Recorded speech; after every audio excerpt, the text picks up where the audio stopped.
Hello नमस्कार दोस्तों, मैं हूं राजीव और आप देख रहे हैं झारखंड अपडेट। दोस्तों चलिए शुरू करते हैं आज का ये वीडियो सेशन।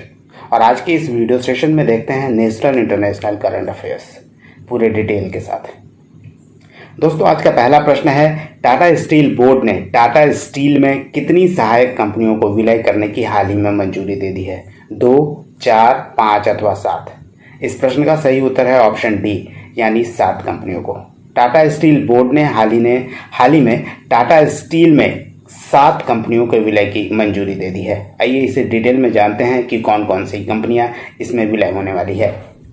दोस्तों आपको बता दें कि टाटा स्टील बोर्ड ने 22 सितंबर 2022 को ही कंपनियों के विलय की मंजूरी दी है।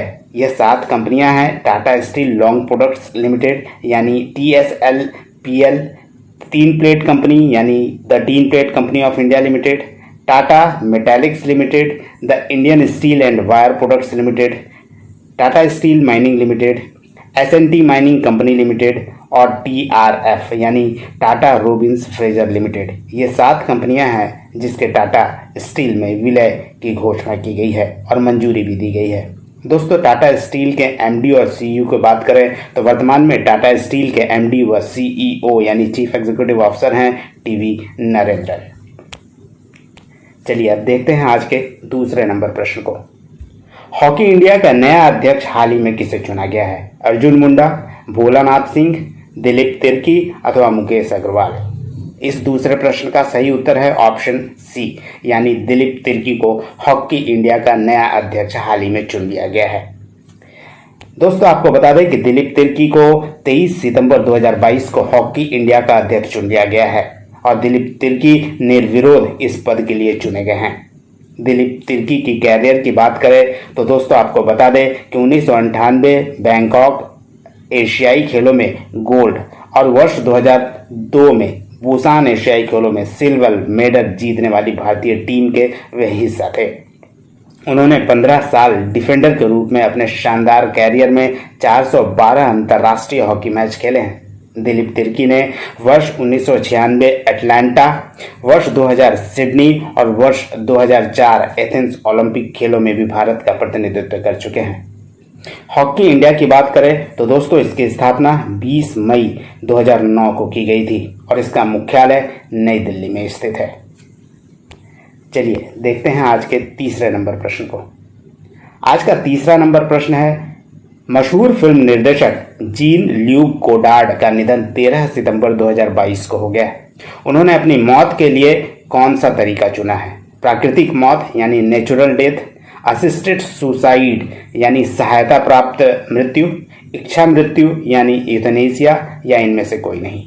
दोस्तों इसका सही उत्तर है ऑप्शन बी, असिस्टेड सुसाइड। यानी जीन ल्यूक गोडार्ड का निधन तो हो गया परंतु उन्होंने अपनी मौत के लिए असिस्टेड सुसाइड को चुना था। आइए इसे डिटेल में जानते हैं। दोस्तों आपको बता दें कि legendary film director gene Luke Goddard फ्रांसीसी फिल्म में क्रांतिकारी बदलाव के गॉडफादर माने जाते हैं। उनका निधन स्विट्जरलैंड में हुआ और वह 91 वर्ष के थे। उन्होंने अपने मौत के लिए असिस्टेड सुसाइड यानी सहायता प्राप्त आत्महत्या का तरीका चुना। आपको बता दें कि कुछ परिस्थितियों में स्विट्जरलैंड में असिस्टेड सुसाइड को कानूनी रूप प्राप्त है, यानी यह कानूनी रूप से वैध है। आइए इसके बारे में और आपको बताते हैं।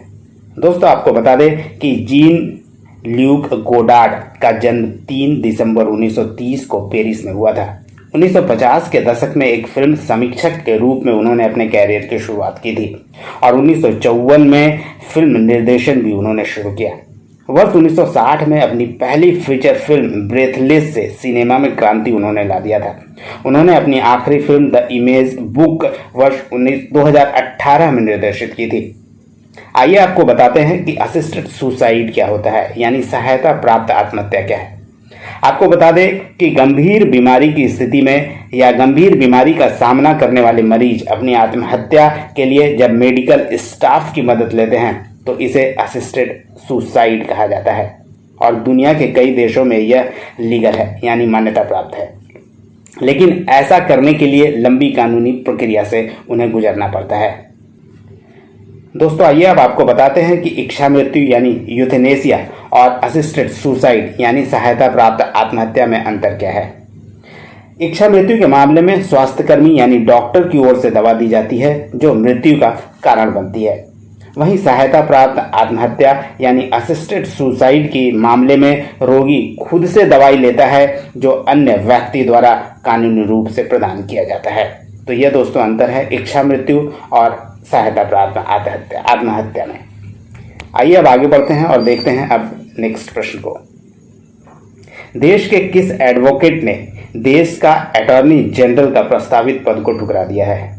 Option A U Lalit, option B Vimal Jalan, option C Akash Banerjee, option D Mukul Rohatgi. इसका सही उत्तर है ऑप्शन डी मुकुल रोहतगी। आपको बता दें कि सीनियर एडवोकेट मुकुल रोहतगी ने भारत सरकार के अटॉर्नी जनरल के रूप में केंद्र सरकार के प्रस्ताव को हाल ही में ठुकरा दिया है। रोहतगी 2014 से 2017 तक अटॉर्नी जनरल के रूप में कार्य कर चुके हैं। उनके बाद के वेणुगोपाल भारत के अटॉर्नी जनरल बने थे और इनका कार्यकाल भी 30 सितंबर 2022 को समाप्त हो गया है। 90 वर्षीय वेणुगोपाल ने कार्य विस्तार लेने से अब मना कर दिया है। आइए अब जानते हैं कि अटॉर्नी जनरल क्या है, अटॉर्नी जनरल की और अटॉर्नी जनरल की नियुक्ति कैसे होती है। आपको बता दें कि अटॉर्नी जनरल, जिसे हिंदी में महान्यायवादी कहते हैं, वह भारत का प्रथम विधि अधिकारी होता है यानी सर्वोच्च विधि अधिकारी होता है और कानूनी रूप से वह सरकार को सलाह देता है। इस बात का वर्णन भारतीय संविधान के अनुच्छेद 76 में किया गया है। भारत सरकार का मुख्य सलाहकार होने के कारण कानूनी मामले में केंद्र सरकार को सलाह देता है और सुप्रीम कोर्ट और हाई कोर्ट में जब भी आवश्यकता हो भारत सरकार का पक्ष रखता है। अटॉर्नी जनरल यानी महान्यायवादी संसद की दोनों सदनों की कार्यवाही में भी भाग लेता है और उसे बोलने का भी अधिकार है, परंतु वोट की स्थिति में यानी वोटिंग की स्थिति में वह वोट देने का अधिकार उसे प्राप्त नहीं है क्योंकि वह चुना हुआ सदस्य नहीं होता है। इसके अलावा उन्हें वो सारे विशेषाधिकार और इम्यूनिटी प्राप्त है जो संसद के एक सदस्य के पास होती है। अटॉर्नी जनरल यानी महान्यायवादी की नियुक्ति की बात करें तो अटॉर्नी जनरल की नियुक्ति राष्ट्रपति द्वारा की जाती है और राष्ट्रपति के प्रसाद पर्यंत ही वह पद धारण करता है। जब तक राष्ट्रपति चाहे तब तक अटॉर्नी जनरल यानी महान्यायवादी पद पर बना रहता है और भारत के अटॉर्नी जनरल को किसी भी समय राष्ट्रपति द्वारा हटाया जा सकता है या स्वयं वह त्यागपत्र देके हट सकता है। इसके अलावा आपको बता दें कि नियुक्ति के लिए आवश्यक है कि वह भारत का नागरिक हो और अगर एलिजिबिलिटी की बात करें तो भारतीय राज्य के हाई कोर्ट के जज के रूप में या एडवोकेट के रूप में 10 वर्ष का उसे कार्य अनुभव हो।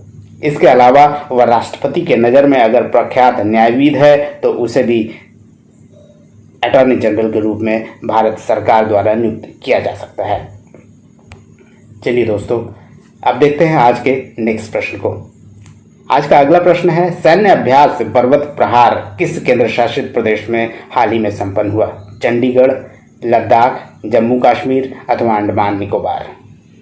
इसका उत्तर है ऑप्शन बी लद्दाख। इस अभ्यास के लिए यानी अभ्यास पर्वत प्रहार में चिनूक हेवी लिफ्ट हेलीकॉप्टर और K9 वज्र हॉवित्जर तोप का इस्तेमाल किया गया। भारतीय सेनाध्यक्ष जनरल मनोज पांडे ने इस युद्धाभ्यास की समीक्षा की है। आपको बता दें कि युद्धाभ्यास पर्वत प्रहार ऐसे समय में हुआ है जब भारत और चीन की सेना पूर्वी लद्दाख के गोगरा हॉट स्प्रिंग्स में मौजूद पेट्रोल पॉइंट 15 से पीछे हटी हुई है। आइए देखते हैं अगले प्रश्न को। AEBC यानी American express banking corporation India का नया चीफ एग्जीक्यूटिव ऑफिसर यानी CEO किसे नियुक्त किया गया है। अमिताभ कांत, विजय राठौर, संजय खन्ना अथवा ऑप्शन डी देव वर्मा। इस प्रश्न का सही उत्तर है ऑप्शन सी संजय खन्ना। दोस्तों आपको बता दें कि संजय खन्ना को 12 सितंबर 2022 को इंडिया के लिए AEBC का नया CEO और कंट्री मैनेजर नियुक्त किया गया है।